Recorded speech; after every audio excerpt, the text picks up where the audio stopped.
Kita lanjutkan diskusi kita dengan diskusi tentang aturan rantai. Sekarang kita misalkan Z diberikan oleh fungsi 3Y kuadrat dan Y diberikan oleh fungsi 2T. Nah, dengan demikian, kalau kita substitusi 2T ke Y kuadrat, berarti Z sama dengan 3 kali 2T dikuadratkan. Nah, ini sama mirip dengan komposisi fungsi. Ya, artinya,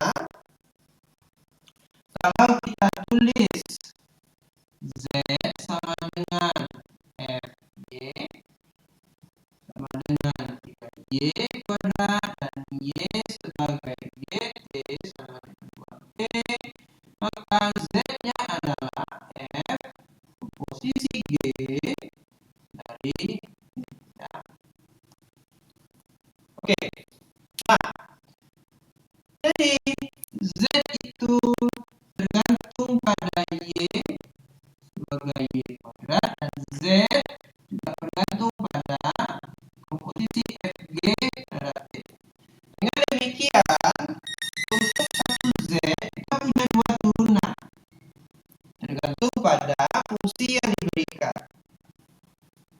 Oke, kalau fungsinya 3Y kuadrat, berarti kita mau menghitung turunan terhadap Y. Kita tulis dz dy. Fungsinya datang dari ini.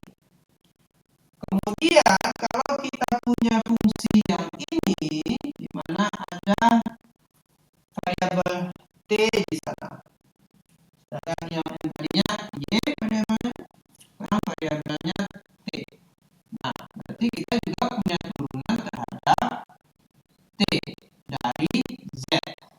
Saya tuliskan, ini menyatakan turunan dari Z terhadap Y. Kemudian ini mengatakan turunan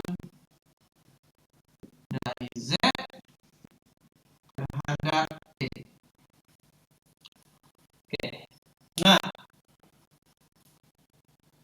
kalau kita minta turunan dari Z terhadap Y, kita gunakan fungsi yang ini ya. Berarti ini adalah F aksen Y. Oke. Sedangkan dz dt ini adalah oke. Sekarang kita mau menurunkan fungsi ini ya. Jadi saya akan tuliskan pakai notasi ini F O G. Oke. Nah, atau ya mungkin kalau Anda mau sesuatu yang lebih familiar, saya harap notasinya tidak jelek ya, mudah dipahami juga FOG. Tapi yang mau dicari aksennya itu bukan F ya, tapi semuanya. Nah, pertanyaannya adalah bagaimana cara kita menghitung ini? Oke, kalau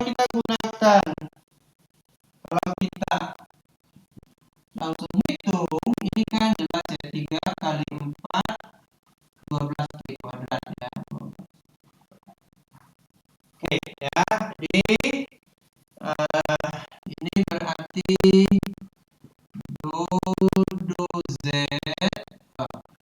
do T dari 12 T kuadrat, berarti ini 24 T.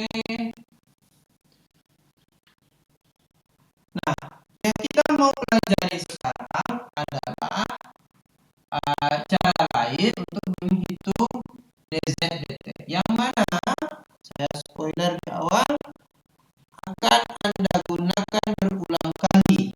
Nah, jadi perhatikan dengan baik, akan digunakan berulang kali. Oke. Nah, sekarang dz dy, ya kita hitung dulu. dz dy itu adalah f aksen dari y, f-nya adalah 3y kuadrat, berarti ini 6y ya. Nah, rumus untuk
DYDT, kemana DYDT?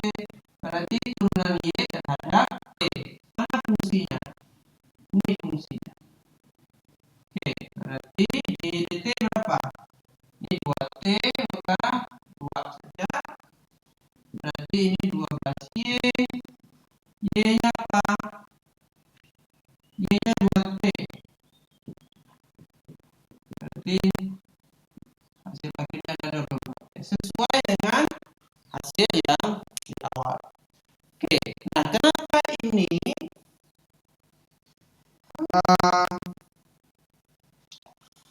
bisa berguna ya? Sebagai contoh, sekarang kalau kita mau menghitung Z-nya adalah cos Y, Y-nya adalah 2T. Nah, berarti Z kalau begitu adalah cos 2T.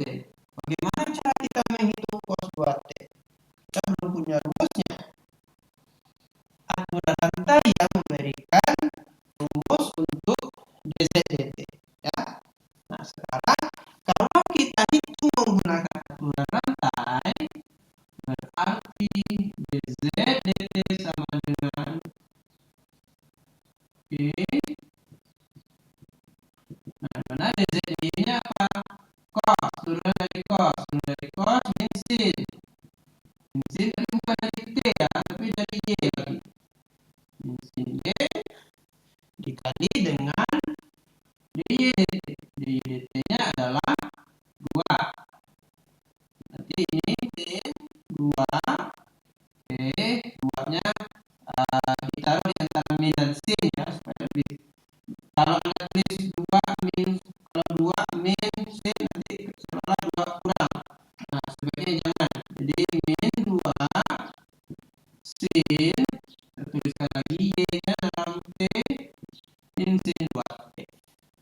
Jadi dengan menggunakan aturan rantai kita bisa dapatkan rumus turunan untuk cos 2T. Kalau kita hitung pakai limit susah ya, ribet.